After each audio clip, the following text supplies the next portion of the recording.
Hello. Welcome to Iqra GS. आपका स्वागत है आपके अपने यूट्यूब चैनल इकरा जीएस में। सीटेट का जो परीक्षा हुआ था पेपर 2 का कक्षा 6 to 8 के लिए आपकी परीक्षा तिथि है 9 दिसंबर 2018 को। उसका ये सीडीपी का ये प्रश्न पत्र है, इसको आज हम डिस्कस करेंगे।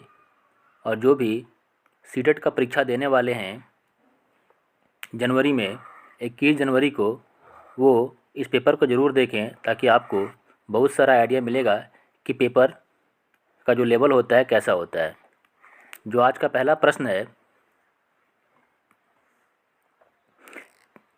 समावेशी शिक्षा डैश के सिद्धांत पर आधारित है।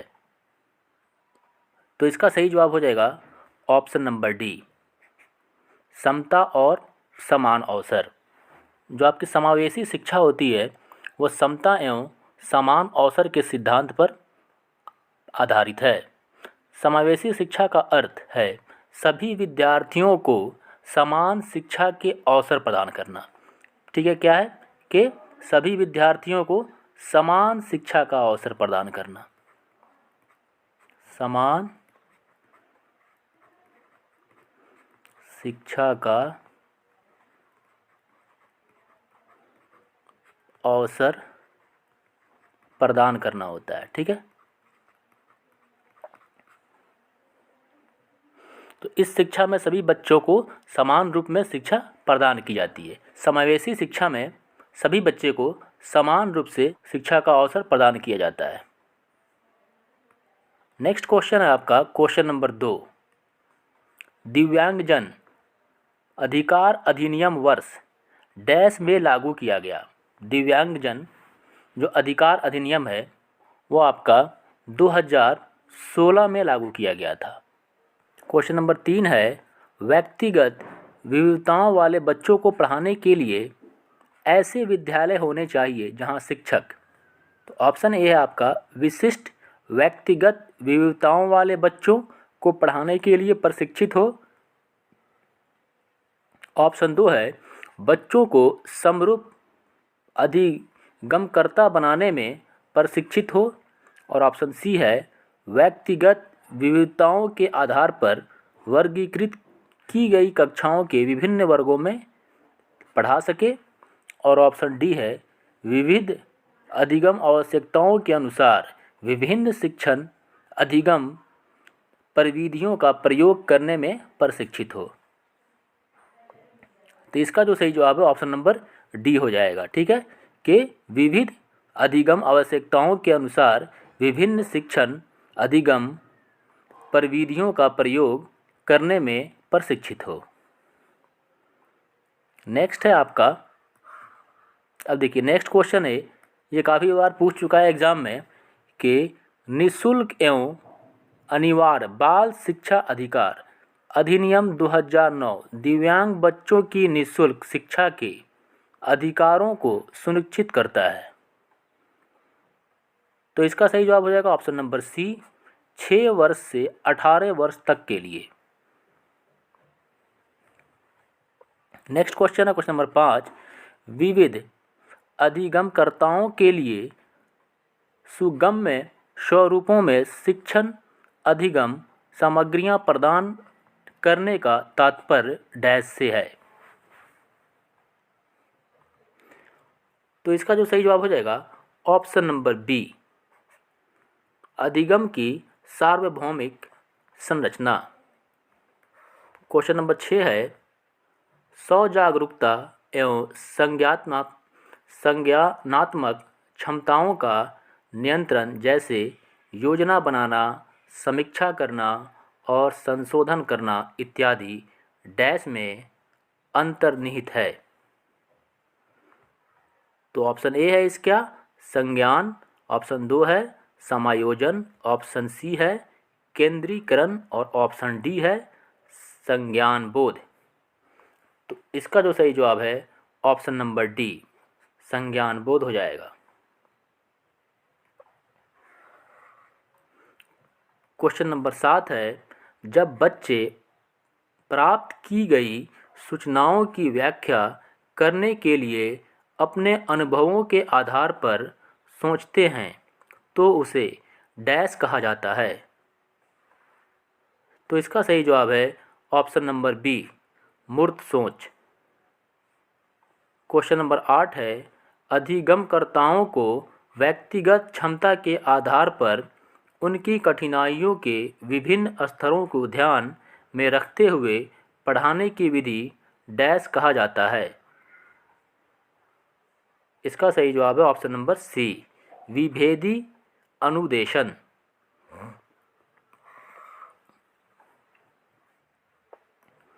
क्वेश्चन नंबर 9 है, प्रतिपालन अधिगम का एक विशिष्ट चरण है जो अधिगम के डैश चरण का पूर्ववर्ती है।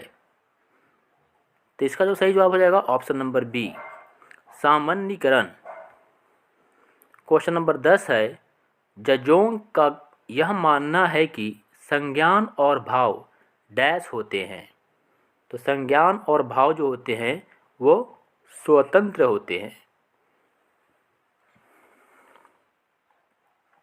नेक्स्ट क्वेश्चन है क्वेश्चन नंबर 11, पहले से ही सीखे हुए कार्यों में सुधार लाने के लिए शिक्षक बच्चों को प्रदर्शन देकर सिखा रहा है। वह शिक्षण की डैश विधि का प्रयोग कर रहा है। तो इसका सही जवाब है ऑप्शन नंबर बी, प्रतिरूपण। नेक्स्ट क्वेश्चन हो जाएगा आपका क्वेश्चन नंबर 12। ठीक है, मैत्र और जैनिस के अनुसार निर्णय लेने वाले बच्चे समस्या का विश्लेषण करते हैं, विकल्पों की सूची बनाते हैं और इसके फायदे और नुकसान के प्रत्येक पहलू पर विचार करते हैं। उसका व्यवहार प्रस्तुत करता है। तो क्या प्रस्तुत करता है उसका विचार? ऑप्शन नंबर डी, सतर्क। क्वेश्चन नंबर 13, एक समस्या सुधारक बच्चा डैश विचार के आधार पर कथनों की सच्चाई या संभावना का मूल्यांकन करता है। ऑप्शन ए में है अमूर्त, ऑप्शन बी में है तार्किक, ऑप्शन सी में है सृजनात्मक और ऑप्शन डी में है सौंदर्यबोध। तो इसका जो सही जवाब हो जाएगा ऑप्शन नंबर बी, तार्किक।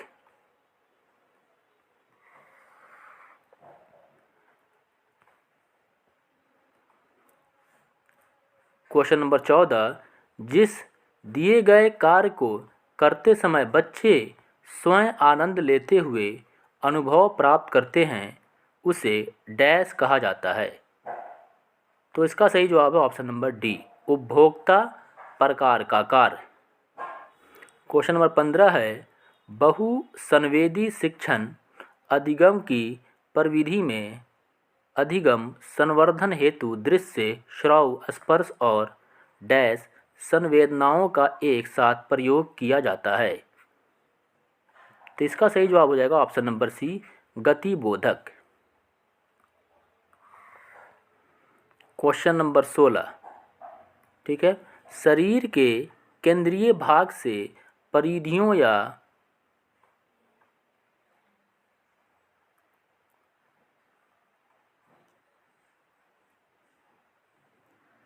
अर्गांगों की ओर का विकास दर्शाता है। तो इसका सही जवाब है ऑप्शन नंबर ए, मध्य बाह्य विकास के सिद्धांत को। क्वेश्चन नंबर 17, स्कूल बच्चों के समाजीकरण की एक ऐसी संस्था है जहां, इसका सही जवाब है ऑप्शन नंबर सी, प्रमुख स्थान स्कूली बच्चों का होता है।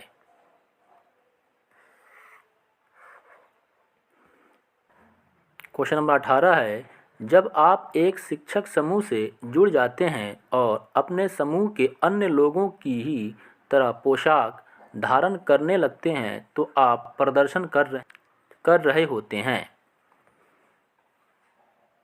इसका सही जवाब हो जाएगा ऑप्शन नंबर बी, समूह की अनुरूपता का।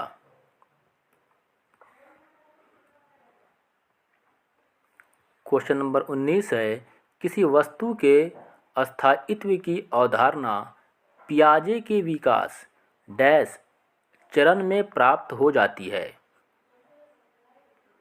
इसका सही जवाब ऑप्शन नंबर सी, संवेदी गामक।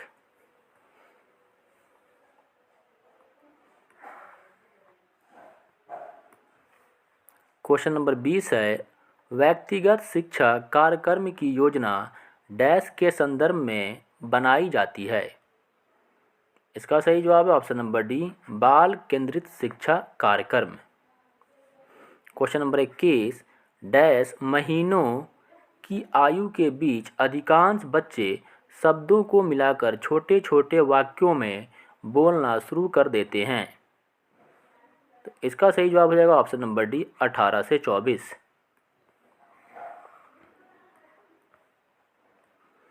क्वेश्चन नंबर 22 है, बुद्धि, लब्धि या IQ की अवधारणा दी गई थी। तो ये किसके द्वारा दी गई थी? ऑप्शन नंबर ए, स्टर्न के द्वारा। क्वेश्चन नंबर 23, सृजनात्मक को डैश की अवधारणा से संबंधित माना जाता है। इसका सही जवाब है ऑप्शन नंबर बी, विविध सोच।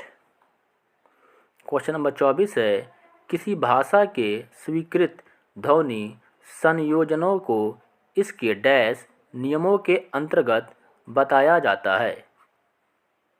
तो इसका सही जवाब है ऑप्शन नंबर सी, ध्वनि संबंधी।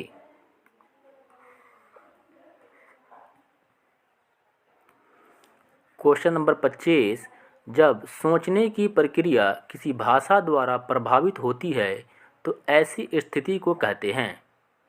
तो ऐसी स्थिति को भाषा निर्धारित कहते हैं।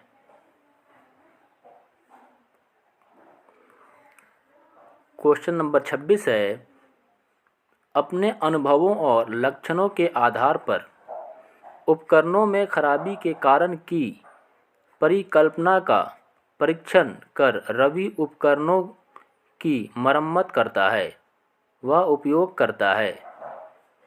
इसका सही जवाब ऑप्शन नंबर बी, अनुमानी विधि का। क्वेश्चन नंबर 27 है, दिव्या अक्सर निर्देशित कार्यों को छोटे छोटे हिस्सों में विभाजित कर आसान बना लेती है व उपयोग करती है। इसका सही जवाब है ऑप्शन नंबर ए, उपलक्ष्य विश्लेषण विधि का।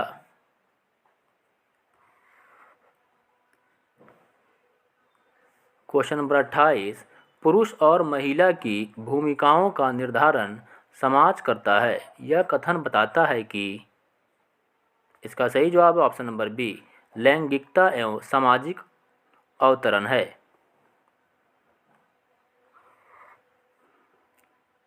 क्वेश्चन नंबर 29, ग्रेडिंग, कोडिंग, अंकन और क्रेडिट संचय प्रणालियाँ डैश के कुछ उदाहरण हैं। इसका सही जवाब है ऑप्शन नंबर बी, अधिगमकर्ताओं की उपलब्धि के आकलन की गणन विधि।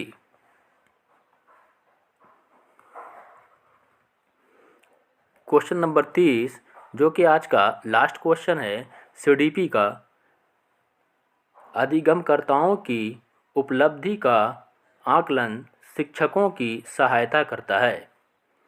तो इसका सही जवाब है ऑप्शन नंबर डी, शिक्षण अधिगम विधियों की प्रभावशीलता का मूल्यांकन करने में। यहाँ से आप देख सकते हैं कि ये सामाजिक अध्ययन और सामाजिक विज्ञान का क्वेश्चन है, जो आपके 31 से लेकर 90 तक प्रश्न है। तो इसका जो पहला प्रश्न ये है कि 6ठी शताब्दी ईसा पूर्व में मगध महाजनपद के पहले शासक थे। तो पहले शासक कौन थे?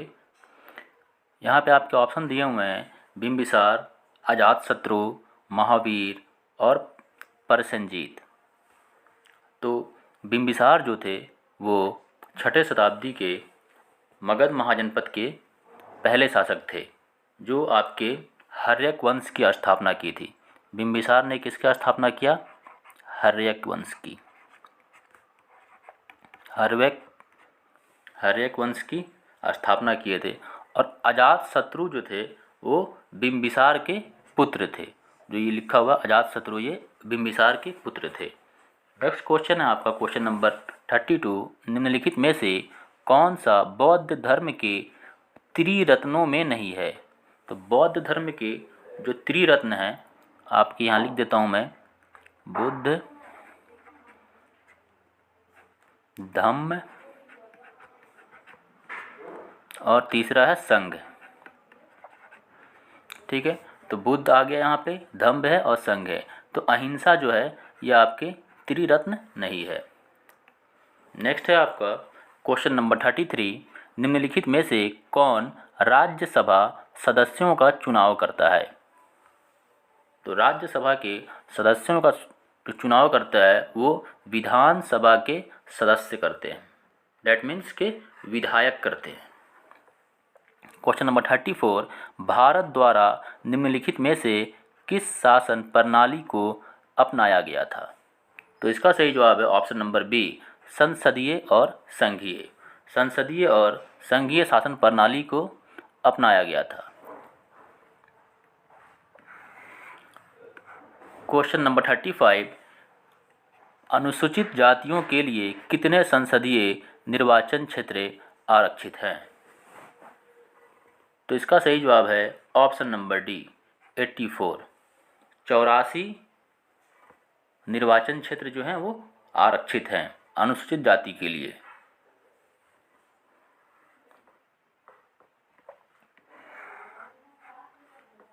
क्वेश्चन नंबर 36, भारत में अस्पृश्यता प्रथा के कारण निम्नलिखित में से किस मौलिक अधिकार का उल्लंघन किया जाता है?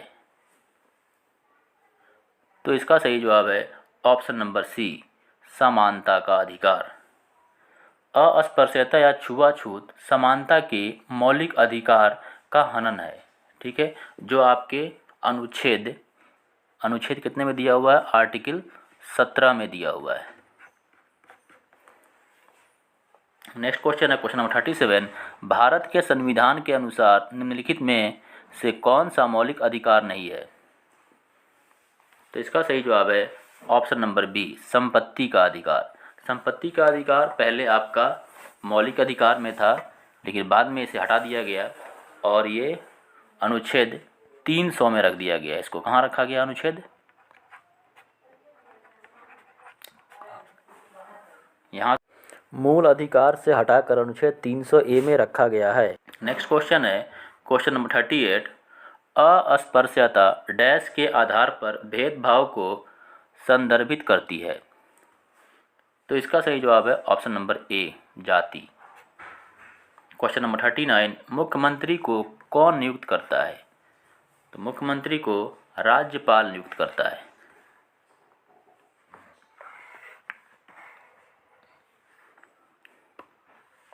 क्वेश्चन नंबर 40, राज्यपाल को कौन नियुक्त करता है? तो राज्यपाल को राष्ट्रपति नियुक्त करते हैं। नेक्स्ट क्वेश्चन है क्वेश्चन नंबर 41, प्रधानमंत्री का चुनाव कौन करता है? तो प्रधानमंत्री का चुनाव सांसद करते हैं। उसी तरह नेक्स्ट क्वेश्चन है आपके क्वेश्चन नंबर 42, निम्नलिखित में से किसको भारत का पहला नागरिक कहा जाता है? तो ऑप्शंस दिए हुए हैं आपको, राष्ट्रपति, प्रधानमंत्री, भारत के मुख्य न्यायाधीश और गृह मंत्री। तो इसका सही जवाब हो जाएगा ऑप्शन नंबर ए, राष्ट्रपति। नेक्स्ट क्वेश्चन है क्वेश्चन नंबर 43, निम्नलिखित में से किसको भारत में राज्य का पहला नागरिक कहा जाता है? तो इसका सही जवाब है ऑप्शन नंबर ए, राज्यपाल को। नेक्स्ट क्वेश्चन है क्वेश्चन नंबर 44, वर्तमान लोकसभा जो 2014 के बाद आपका हुआ था 2019 में, जो कि आपका 16वीं लोकसभा था। क्वेश्चन नंबर 45, भारत का वर्तमान राष्ट्रपति कौन है? तो इसका सही जवाब है इसमें option number B, Ramnath Kovind. ये 2018 का क्वेश्चन है, उसके हिसाब से उस समय के जो राष्ट्रपति थे वो रामनाथ कोविंद थे। नेक्स्ट क्वेश्चन है क्वेश्चन नंबर 46, भारत के संविधान में निम्नलिखित में से किसका उल्लेख नहीं किया गया है? तो इसका सही जवाब है ऑप्शन नंबर ए, राजनीतिक दलों के नाम।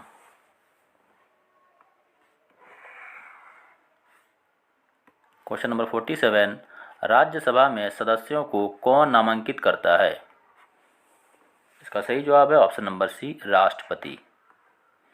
क्वेश्चन नंबर 48, निम्नलिखित में से कौन भारत की संविधान सभा का अध्यक्ष था? तो इसका सही जवाब है option number A, doctor Rajendra Prasad. Question number 49, निम्नलिखित में से कौन भारत का एकमात्र भारतीय गवर्नर जनरल था? इसका सही जवाब है ऑप्शन नंबर सी, सी राजगोपालचारी। क्वेश्चन नंबर 50, भारत का संविधान कब अपनाया गया था? 26 नवंबर 1949 को अपनाया नेक्स्ट गया। क्वेश्चन है क्वेश्चन नंबर 51, निम्नलिखित में से किसने भारत की रियासतों को एकीकृत करने में निर्णायक भूमिका निभाई थी? तो इसका सही जवाब है option number D, Sardar Vallabh भाई पटेल। नेक्स्ट क्वेश्चन है आपका क्वेश्चन नंबर 52, निम्नलिखित में से कौन भारत के संविधान की समवर्ती सूची के मामले में कार्य करता है? तो इसका सही जवाब है ऑप्शन नंबर सी, केंद्र सरकार और राज्य सरकार। केंद्र सरकार और राज्य सरकार समवर्ती सूची के मामले में कार्य करते हैं। क्वेश्चन नंबर 53 है, निम्नलिखित में से कौन भारत की संविधान सभा मसौदा समिति के अध्यक्ष थे? तो इसका सही जवाब है option number D, doctor B R. Ambedkar. जो आपकी मसौदा समिति है, ड्राफ्टिंग कमेटी, उसके ये अध्यक्ष थे। क्वेश्चन नंबर 54, 18वीं सदी में किसके नेतृत्व में बंगाल धीरे धीरे मुगल नियंत्रण से अलग हो गया? तो इसका सही जवाब है ऑप्शन नंबर सी, मुर्शिद कुली खां। नेक्स्ट क्वेश्चन है क्वेश्चन नंबर 55, निम्नलिखित में से किस गवर्नर जनरल ने फैसला किया कि बहादुर शाह जफर आखिरी मुगल सम्राट होंगे और उनकी मृत्यु के बाद किसी भी वंशज को शासक के रूप में पहचाना नहीं जाएगा? तो इसका सही जवाब है option number A, Lord Canning. Question number 56, किस गवर्नर जनरल ने घोषित किया कि अवध पर गलत तरीके से शासन किया जा रहा था और उचित प्रशासन सुनिश्चित करने के लिए ब्रिटिश शासन की आवश्यकता थी? इसका सही जवाब है option number A, Lord Dalhousie. Question number 57, Kanpur के किस शासक ने खुद को पेशवा कहा? तो इसका सही जवाब है ऑप्शन नंबर सी, नाना साहब ने। क्वेश्चन नंबर 58, कारखाने के विषय में पढ़ाने के लिए सबसे उपयोगी विधि होगी? इसका सही जवाब है ऑप्शन नंबर ए, किसी औद्योगिक कारखाने की यात्रा आयोजित करना।